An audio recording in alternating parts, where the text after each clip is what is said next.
Now, please, let me advise you. As a young man, as a young woman, grow large in your spirit. Grow very large.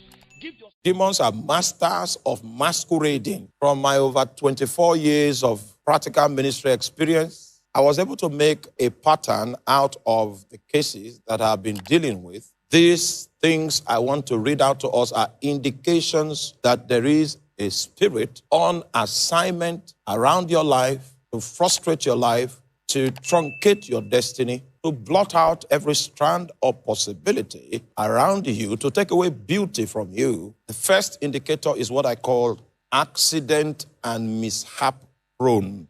Whenever you notice that you are accident or mishap prone, it's an indication of the fact that a demon has been sent on your case. Job 1:13. And there was a day when his sons and his daughters were eating and drinking wine in their eldest brother's house. And there came a messenger unto Job and said, the oxen were plowing and the asses were feeding beside them, and the Sabeans fell upon them and took them away. And yea, they have slain all the servants with the edge of the sword, and I only am escaped alone to tell thee. While he was yet speaking, there came also another and said, the fire of God is fallen from heaven and had burned up the sheep and the servants and consumed them, and I only am escaped alone to tell thee. And while he was yet speaking, there came also another and said, the Chaldeans made out 3 bands and fell upon the camels and have carried them away. Yea, they slain the servants with the edge of the sword, and I only am escaped alone to tell thee. And while he was yet speaking, there came also another and said, thy sons and thy daughters. Now let me leave that 18 there. I want to explain something with 18. Accidents, mishap.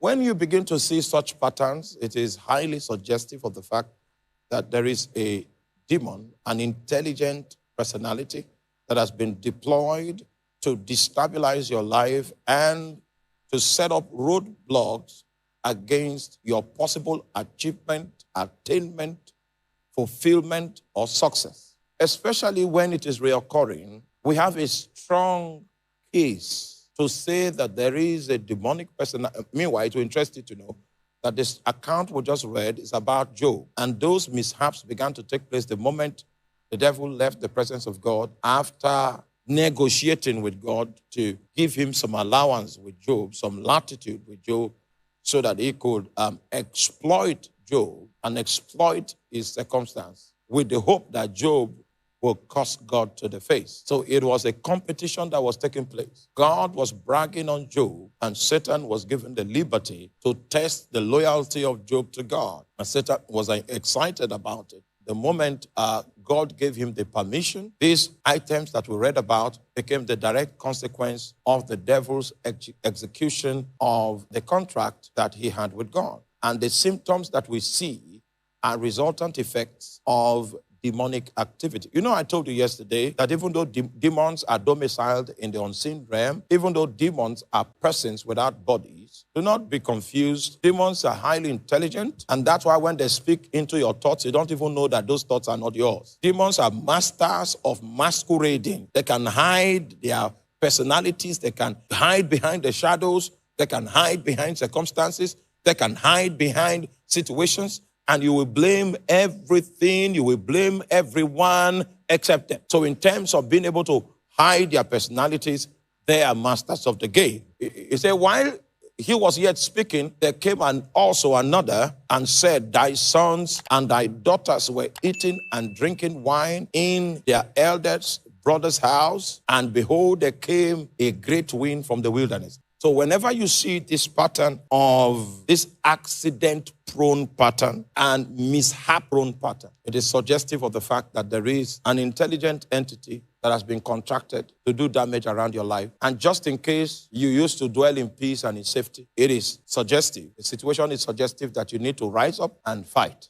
Second symptom that demons are on your case is what we call the near miracle syndrome. Near miracle syndrome. Person almost got married and then something now happened. The moment it happens twice and a pattern has been created, don't go to the psychiatrists. Don't attend a class in philosophy. Look for how to expel devils. You are already in the center of a situation of warfare. Near miracle syndrome. Or you see someone that is so graced, someone that is so full of potential, but translating the potential into something worthwhile is almost an impossibility.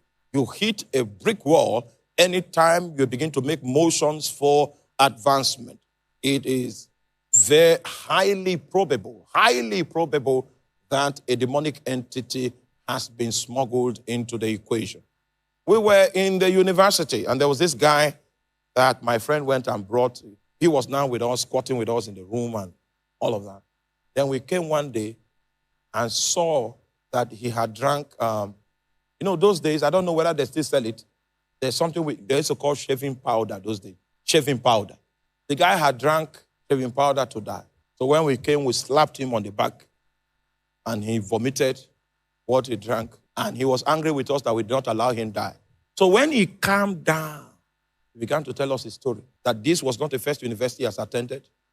He attended so place, and while he was advancing towards the end of graduating, he had a crisis.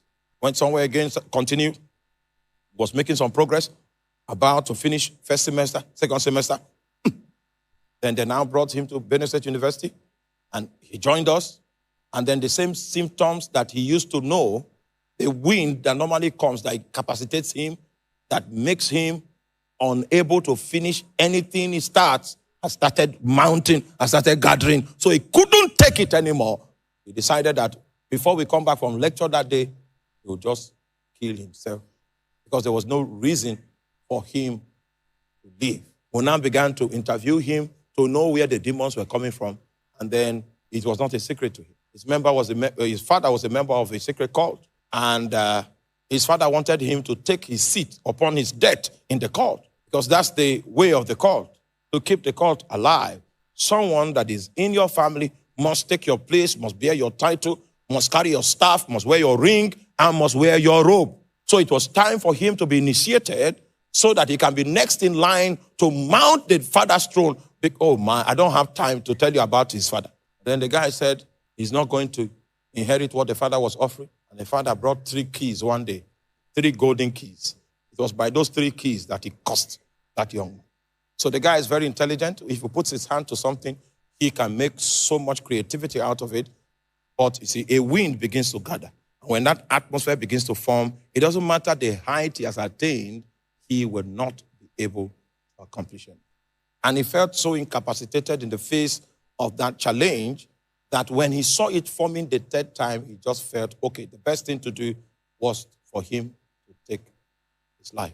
So there was no way, as intelligent as that guy was, there was no way he could achieve anything worthwhile because there was a resistance that was placed in his way. This resistance was invincible, but it was potent enough to stop him, to immobilize him, to discourage him. And it could even bring him to the point where he was willing to take his life. It might be in the area of your career. It might be in the area of marriage. The first person comes, looks upon you and says, oh my God, what a beautiful damsel. Your open teeth is in alignment, and all kinds of good comments on your life. 2 weeks into the relationship, 3 weeks, it begins to go stale. And in the 4th week, the person blocks you on Instagram, blocks you on Facebook, blocks you on YouTube, blocks you everywhere, and blocks your number. Blocked everywhere. And then another time you are going home in a bus and you see someone, the person looks upon you and says, the conductor wanted to insult you. The person came into the fight and said, hey, you don't do that. And so when you drop from the bus, the person said, the reason why I was fighting is because you are clean. Yeah.